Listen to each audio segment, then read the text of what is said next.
자, 이번 강의는 집합의 연산에 대한 강의가 되겠습니다. 자, 연산이라는 걸 먼저 알아볼 텐데 연산이란 용어에 대해서 잠깐 알아보고 넘어갑시다. 우리가 연산하면 딱 떠오르는 게 있죠. 사칙연산. 그쵸? 그 사칙연산은 공통점을 잘 살펴보면 두 개의 숫자를 가지고 하나의 결과를 만들어내고 있습니다. 집합의 연산도 그렇게 생각하면 좀 편할 것 같네요. 그쵸? 두 개의 집합을 가지고 하나의 새로운 결과를 만드는 그런 내용을 우리가 집합의 연산이라고 한다고 보면 되겠습니다. 물론 이 여집합 같은 경우는 하나의 집합에 대해서 이루어지는 연산이긴 한데, 자, 일반적으로 두 개의 집합에 대해서 두 개의 집합을 가지고 어떤 하나의 새로운 집합을 만들어내는 그런 일을 우리가 집합의 연산이라고 한다라고 보면 되겠습니다. 자, 먼저 합집합을 잠깐 간단히 보면, 자, A 합집합 B는 어떻습니까? 어떤 두 집합 A와 B가 있을 때, 자, 집합 A와 집합 B에 속해 있는 모든 원소를 다 합한 걸 말하는 거죠. 그래서 이 빗금친 영역에 있는 원소들로 이루어진 그런 새로운 집합을 우리가 A 합집합 B라고 한다라고 우리가 배웠습니다. 중학교 때, 그쵸? 예. 자, 그리고 이 A 합집합 B를 의미하는 조건제시법을 간단히 살펴보면, 자, 여기 있는 이 다음 내용과 같습니다. 어떻습니까? A 합집합 B라는 이런 새로운 집합은 X라는 원소로 이루어지고, 이 X라는 원소는 A의 원소이거나 또는 B의 원소이기만 하면 된다는 거죠. 그렇죠? 그러니까 A에 포함되어 있거나 B에 포함되어 있으면 다 A 합집합 B의 원소로 생각할 수 있다는 의미입니다. 그러니까 이 벤 다이어그램 여기 표현되어 있는 이 빗금친 영역과 정확히 일치하는 내용이 되겠죠. 여기서 오아라는 건, 자, 이런 의미를 가지고 있습니다. 적어도 둘 중에 하나라.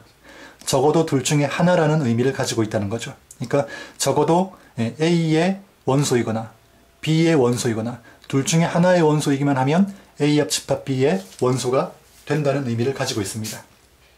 다음 A 교집합 B를 보도록 하죠. A 교집합 B는 어떻습니까? 집합 A와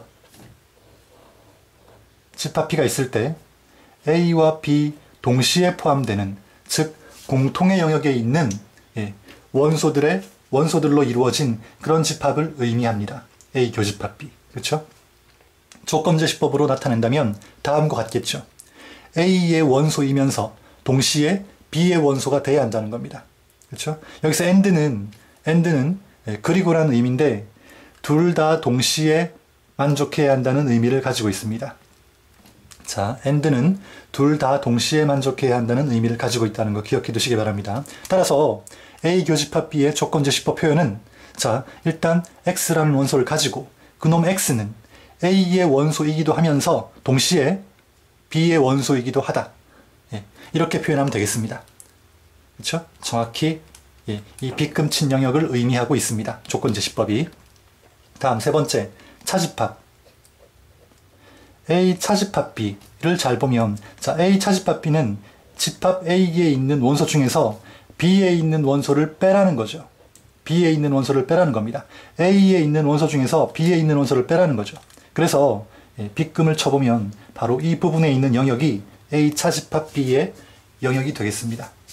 그러면 A에 있는 원소 중에서 B에 있는 원소를 빼라고 했으니까 이 부분은 사실 별 의미가 없겠죠. 그렇죠? 예. 그래서 자, A 차집합 B는 다음과 같이 또 표현이 가능합니다. 어떻게 되냐면 A에서 A 교집합 B를 뺀 것과도 어떻다? 같다는 거죠. 그렇죠?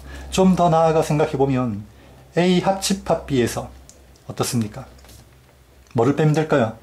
B를 빼면 되겠죠. 이 A 합집합 B 전체에서 B를 빼도 역시 빗금친 영역이 딱 남을 겁니다. 그래서 이 세 가지 표현은 다 동일한 표현이라는 겁니다. 그리고 추가로 한 가지 더 기억해 둔다면 A 교집합 B 여집합과도 같습니다. 자, A 차집합 B가 A 교집합 B 여집합과도 같다는 이 내용은 집합의 연산법칙 강의를 할 때, 집합의 연산법칙 추후에 집합의 연산법칙 강의를 할 때 한번 다시 벤 다이어그램을 이용해서 증명하기로 하고, 일단 여기서는 A 차집합 B는 A 교집합 B 여집합과도 같다라는 거 일단 기억해 두시기 바랍니다. 차집합은 교, 그 다음 뒤에 있는 집합에 여집합을 붙인 결과와 같다. 기억해 두시기 바랍니다. 자, 그래서 결론적으로 A 차집합 B는 이 네 가지 경우, 하나, 둘, 셋. 예, 이 네 가지 경우는 다 같은 부분을, 같은 영역을 의미한다는 거. 그러니까 결국 같은 집합이라는 걸 이해해 두시면 될 것 같습니다. 다음, 자, 마지막으로 여집합에 대해서 알아보도록 하겠습니다. 이 여집합은, 자, 우리가 항상 여집합을 생각할 때는 전체 집합과 같이 이렇게 묶어서 생각하는 게 좋겠습니다. 자, 전체 집합은 U로 표현해야 되겠죠. 그 다음에 전체 집합 안에 집합 A가 있습니다. 자, A의 여집합이라는 건 다 알다시피 A에 포함되어 있는 원소가 아닌 다른 원소들로 이루어진 집합을 의미합니다. 그래서 빗금을 쳐본다면 A 바깥쪽에 있는 이런 영역의 원소들로 이루어진 집합을 의미한다는 거죠. 따라서 A 여집합은 이렇게 표현할 수도 있습니다. 전체 집합에서 A의 원소, 즉 집합 A를 뺀 걸 의미한다는 거죠. 그렇죠? 차집합을 이용해서 이렇게 표현할 수도 있다는 겁니다. 자, 이 녀석을 조건제시법으로 표현한 내용을 보면, 자, 이게 되겠습니까? 전체 집합의 원소이기는 하나, 동시에 A 원소가 되어서는 안 된다는 거죠. 그러니까 전체 집합의 원소이긴 한데 A에 있는 원소는 빼라는 거죠. 그렇죠? 그런 의미를 담고 있습니다. 자, 차집합 조건제시법 표현은 아까 안 보고 넘어간 것 같은데 한번 살펴보면 역시 이해가 될 겁니다. A의 원소이기는 하나, B의 원소는 아니라는 거죠. and는 분명히 동시에라는 의미를 가지고 있다고 했습니다. 그러니까 A의 원소, A의 집합 A에 속하는 원소 중에서 B의 원소는 빼라는 거죠. 그렇죠? 그러니까 A에 속한 원소 중에서 B에 속한 원소는 빼라는 겁니다. 이만큼 빼라는 거죠. 그렇죠? 예. 자, 여기까지 하면 집합의 연산, 합집합, 교집합, 차집합, 여집합 대충 정리됐을 거라고 봅니다. 다음, 자, 하나 이번에는 추가적인 사항인데 시험에 간혹 이렇게 나오는 그런 표현이기 때문에 기억해 두시면 좋을 것 같습니다. 자, 뭐냐면, 자, 이겁니다. A, B 두 집합이 있는데 A가 B의 부분집합이라는 거죠. 즉 A의 모든 원소가 B에 다 들어있다는 겁니다. 자, 그리고 전체 집합을 하나 그려주도록 하겠습니다. 전체 집합. 자, 이제 한번 봅시다. 자, 여기서 집합 A가 B의 부분집합일 때 자, 성립하는 여러 가지 내용이 있습니다. 즉 A가 B의 부분집합임을 표현하는 또 다른 여러 가지 표현이라는 거죠. 자, 먼저 A가 B에 포함된다면 당연히 B 여집합은 A 여집합에 포함이 되겠죠. 그렇죠? B 바깥쪽이 A 바깥쪽에 포함이 될 겁니다. 이 표현 이해되겠습니까? 벤 다이어그램을 잘 본다면 충분히 이해하리라 봅니다. 어떻게 여러분이 기억하면 되냐면, 자, A가 B의 부분집합일 때 여집합, 여집합을 붙이면 포함 기호가 반대로 된다 라고 기억해 두시면 될 것 같네요. 좀 유치하긴 하지만 그렇게 이해해 두시면 기억이 오래 갈 것 같습니다. 다음, A가 B에 포함되니까 당연히 A 합집합 B는 A와 B를 합하면 B가 되겠죠. 그렇죠? 이것도 당연한 내용입니다. 다음, A 교집합 B는 A라고 했습니다. A가 B에 포함되어 있으니까 A와 B의 교집합은 당연히 A가 돼야 되겠죠. 그렇죠? 그 다음, A 차집합 B는 파이라고 했습니다. A가 B에 포함되어 있으니까 A에서 B를 빼면 남아있는 원소가 없겠죠. 그렇죠? 그래서 같은 표현이 된다는 겁니다. 그 다음 A 차집합 B는 아까 A 교집합 B 여집합과 같다고 했습니다. 그래서 A 교집합 B 여집합이 파이이다와 A 차집합 B가 파이이다. 이 두 표현은 사실은 같은 표현입니다. 그래서 A가 B의 부분집합이 될 때 하나, 둘, 셋, 넷, 다섯, 이 다섯 가지 표현은 다 같은 의미를 담고 있다는 거죠.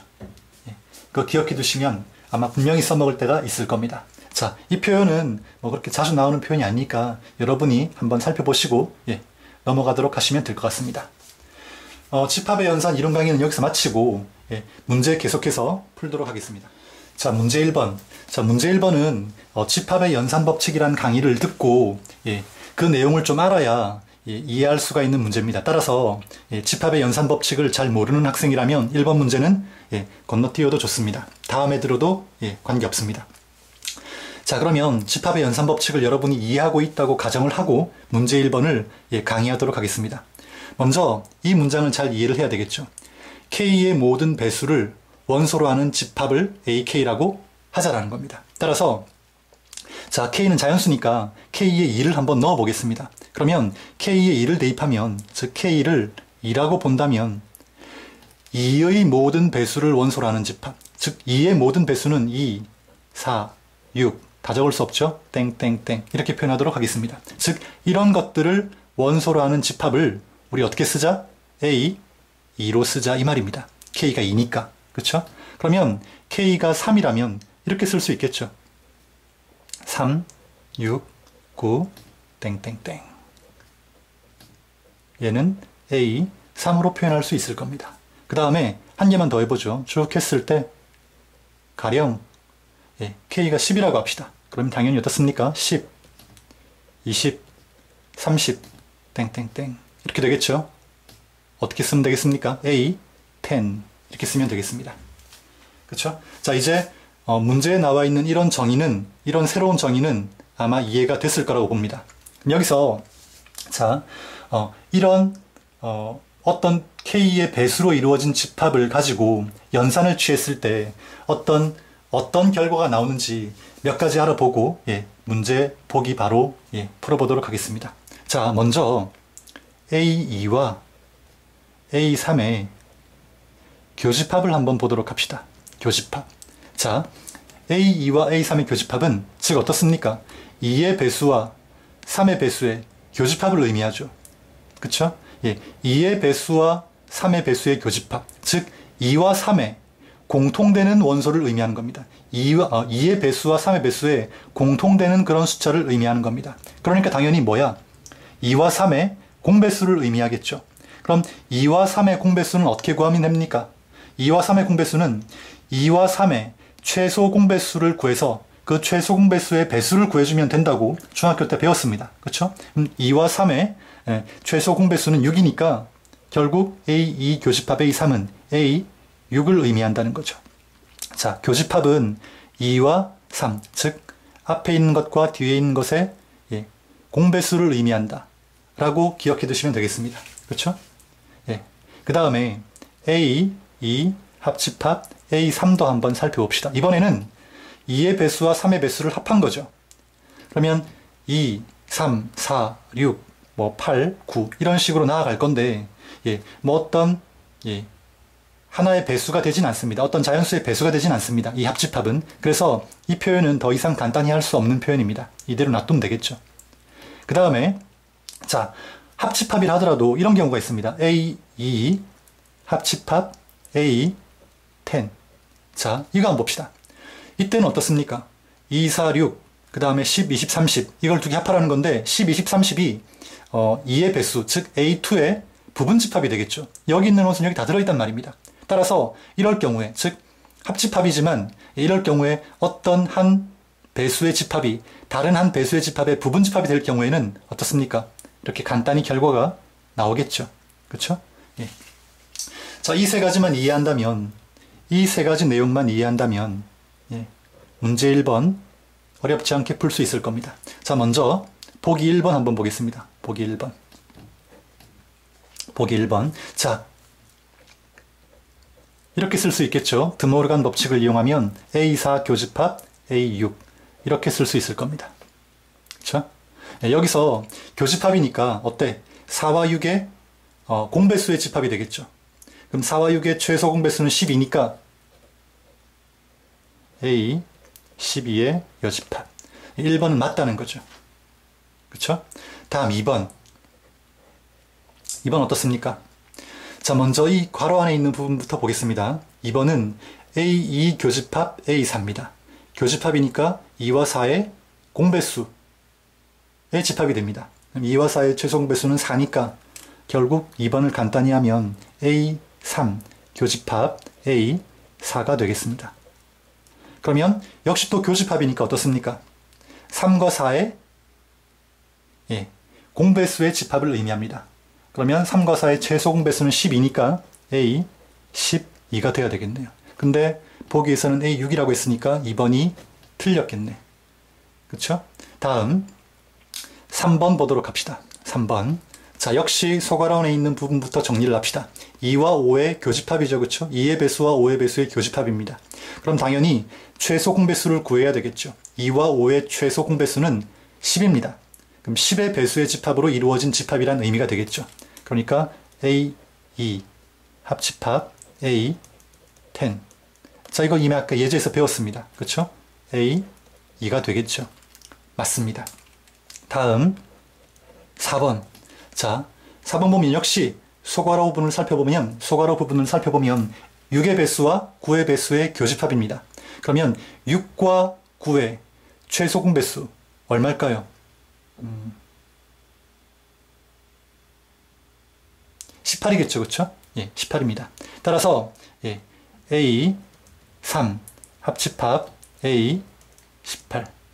자, 6과 9의 최소 공배수는 18이라는 거 구해보시면 되겠죠. 그럼 A3과 A18의 합집합입니다. 합집합인데, 자, 18의 배수는 다 3의 배수죠. 그쵸? 그래서 A18은 A3의 부분집합이 된다는 겁니다. 잘 이해가 안 되는 사람들은 직접 숫자를 적어놓고 한번 생각해 보시기 바랍니다. 따라서 A18이 A3의 부분집합이 되니까 이럴 경우에 합집합은 A3이 되겠네. 그쵸? 다음 5번. 자, 5번은 집합의 연산법칙 중 분배법칙을 이용해서 계산을 해야 됩니다. 그쵸? 자, A3 합집합 A4는 서로 포함관계가 없기 때문에 간단히 표현할 수가 없습니다. 그래서 자, 이대로는 우리가 알 수가 없고, 자, 집합의 연산법칙 중 교환법칙을 이용하면, 자, 저 5번은 이렇게 쓸 수 있겠죠. A2를 분배를 하는 겁니다. 이렇게. 그쵸? 그러면 A2 교집합 A3. 그 다음에 합집합 A2 교집합 A4 이렇게 되겠죠. 그러면 A2 교집합 A3은 A6과 같을 거고 A2 교집합 A4는 뭐 같겠습니까? 2와 4의 최소 공배수 4겠죠. 그러니까 A4와 같습니다. 이 표현은 A4 합집합 A6과 같은 거죠. 그쵸? 합집합의 교환법칙을 이용한다면. 그래서 다 같은 표현입니다. 정확히 적고 있네요. 그쵸? 그래서 답은 2번이 되겠습니다.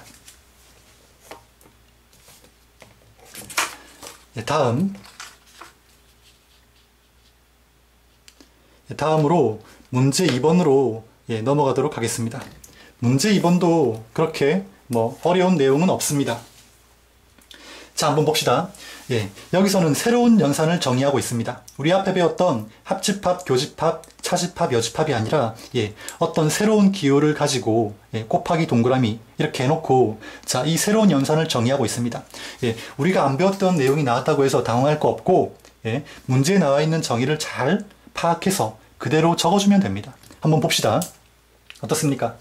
두 집합 AB를 가지고 곱하기 동그라미 연산을 하라 라고 하는 것은 이렇게 하라는 거죠. 조건제시법 표현에 잘 나와 있습니다.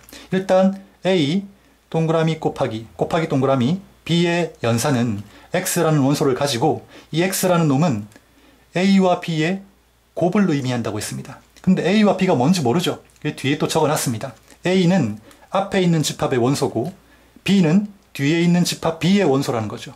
즉 앞에 있는 원소와 뒤에 있는 원소 중 하나를 골라서 곱한 결과가 바로 원소가 된다는 겁니다. 이해 되겠습니까? 그쵸? 그래서 1번은 이렇습니다. 앞에 있는 집합은 A죠. A는 1입니다. 1, 2. 그 다음 곱하기 동그라미. 그 다음 뒤에 있는 원소도 A니까, 뒤에 있는 집합도 A니까 역시 1, 2가 되겠죠. 자, 이 정의에 뭐라고 했습니까? 아까 앞에 있는 집합의 원소 중 하나를 고르고 뒤에 있는 집합의 원소 중 하나를 골라서 곱한 게 그 원소가 된다는 의미라고 했죠. 따라서 자, 한번 해봅시다. 1과 1을 곱하면 1. 그 다음 1과 2를 골라내면 곱했을 때 2가 되겠죠. 그 다음 2와 1, 2가 되겠죠. 2와 2, 4가 되겠죠. 자, 이런 총 4가지 결과가 나오게 됩니다. 그러면 자, 원소 나열법에서 중복된 숫자는 한 번만 적는다고 배웠죠. 그래서 1, 2, 4가 1번의 답이 되겠습니다. 다음 2번 보도록 하겠습니다. 2번. 자, 2번은 자, 집합 A 역시 뭡니까? 1, 2겠죠. 자, 그 다음에 곱하기 동그라미 뒤에 있는 집합은 4, 5, 6을 원소로 가지고 있습니다. 자, 그럼 앞에 있는 원소 중에서 하나를 고르고 뒤에 있는 원소 중에서 하나를 골라서 곱한 것이 A 곱하기 동그라미 B의 원소라고 했으니까 자, 한번 계산을 해봅시다. 먼저 1을 뽑았다고 생각을 해봅시다. 앞에 원소에서 1을 뽑았다고 생각을 해봅시다. 그러면 뒤에 있는 원소 중에서 4를 뽑았을 때, 5를 뽑았을 때, 6을 뽑았을 때 차례대로 계산해 볼 수 있겠죠. 그래서 1 곱하기 4 하면 4 나올 거고 5를 곱하면 5가 나올 거고 6을 곱하면 6이 나올 겁니다.